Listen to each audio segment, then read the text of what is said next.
Hi.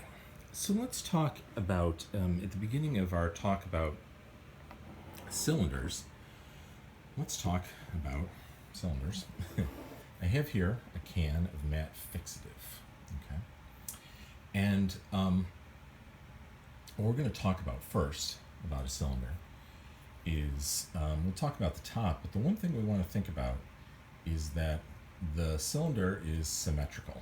If we draw a line down the middle, which we are going to do, one side is equidistant from the other. Now that certainly helps when we talk about the top. Now the top we have here is a circle. Now the one thing that happens with circles is that much like a when we're talking about the rectangle on the top of our books, it's very easy to draw them a little too round when they are like this, which is how we're going to be viewing our cylinder. This is called an ellipse. Okay. So we have a circle, but when we start to squish it, because we're seeing it as an angle, it's an ellipse. Now, what you can see here is that I've split this in quarters because it is completely symmetrical no matter how you turn it. But this splitting that I'm doing here, just for purposes so you can see, will help us draw this. So let's first draw a circle. All right, so this is, like I said, this is going to be a little bit awkward because, let's see here, there we go. Because I'm doing it on a weird little easel and through a phone. So what we want to do, and I want you to do this too, is we want to draw a pretty good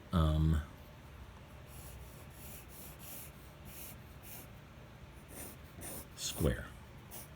So square being that top and the bottom are basically the same sides, which you'll be seeing. Yeah, okay. I'm going to hold it a little bit like this because we're seeing it a little bit of an angle, and I was telling you guys, hey man, don't draw things at an angle. So I'm going to try to do it like this to make it just a little bit more, a little bit better. All right, so we're going to take this square and we're going to draw a line down through the middle and a line across through the middle, horizontal and vertical lines. So what we've got is basically a square cut into quarters, just like what we did with this circle right here.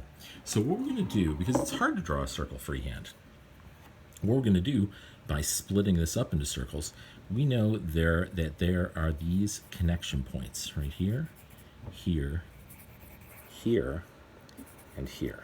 Okay, and that, trying to get that to focus in, there we go. That is where we know our line, our curved line, is going to hit, and it's only going to hit there. Okay.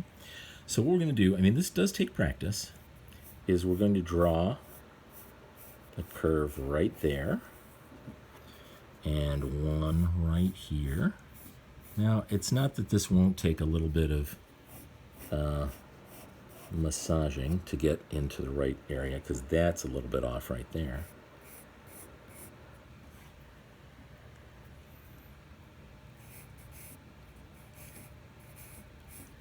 I also tend to spin my paper around, so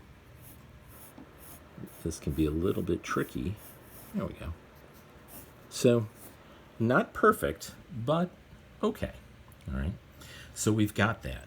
Now, we're going to use this same basis to draw our circle here. So we just did that, but what we're going to do is we're going to look at it as this ellipse here. Okay. So we still have same line going through the center and going through the center here. So what we're going to do when we draw this, let me find my way back. Here we are. What we're going to do when we draw this is we're going to take this square that we drew and we're basically going to condense it. So we're going to make it into a rectangle. So you know what? Let's do this. I want to back this up a little bit because I want you to be able to see what I'm drawing. We're going to draw this right above it. All right. So I'll back this up a little bit here. Kind of get the focus to maybe, it's getting there. All right. So if we think of just kind of making our rectangle the same width as our square,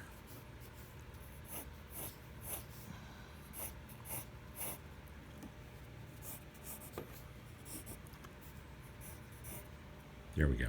All right. Now I'm going to split it down the middle, so kind of lining up this right here, and then splitting it horizontally right there. Okay. So now you can see how it relates to our circle. So what we're going to do is we're going to put, I'm going to try to get a little bit closer in. Let me just tilt up a wee bit. I'm trying to bring this closer. There we go. So here's our connection points. And once again, we are only going to connect up to those points. Okay. So we're going to draw, now this is a little tricky because what we're drawing is a little bit like a football, okay? We don't want to go flat on the top, and we don't want to go pointy on the ends. We want only, and I mean, I know it's hard because it looks like I'm going a little bit flat here, but we don't want to, we just want to touch here, here, here, and here. So what we don't want to have happen when we're drawing these, and I'm just going to draw some very quick rectangle guides here to kind of show you what we don't want to do, the things we want to kind of stay away from. What we don't want to do is come up here and then go really flat right here, like that. And come down here and then come around this end and then go really, really flat here. We want just a touch here and here. Now the other thing we don't want to do is we don't want to go too pointy, especially on our corners. We need a little bit of a roundedness there. I probably could have used a little bit more roundedness here, to be honest, on these guys, on this guy, on our good one. So we don't want to get too pointy. We don't want it to look too flat. So let's do this. Beep. We don't want to look like this. We don't want it to look like an eye. Okay. What we want is, go back here to our guy. What we want is when we look at this, try to get something behind it dark. There we go. We want to get nice, you know, it just touches. See if we can line up. There we go. There's our lines. So we want to just touch here, here, here, and here. So it's like a little bit of a curve. There's curves all the way around. It's just touching on those 4 points. Okay, that's part 1.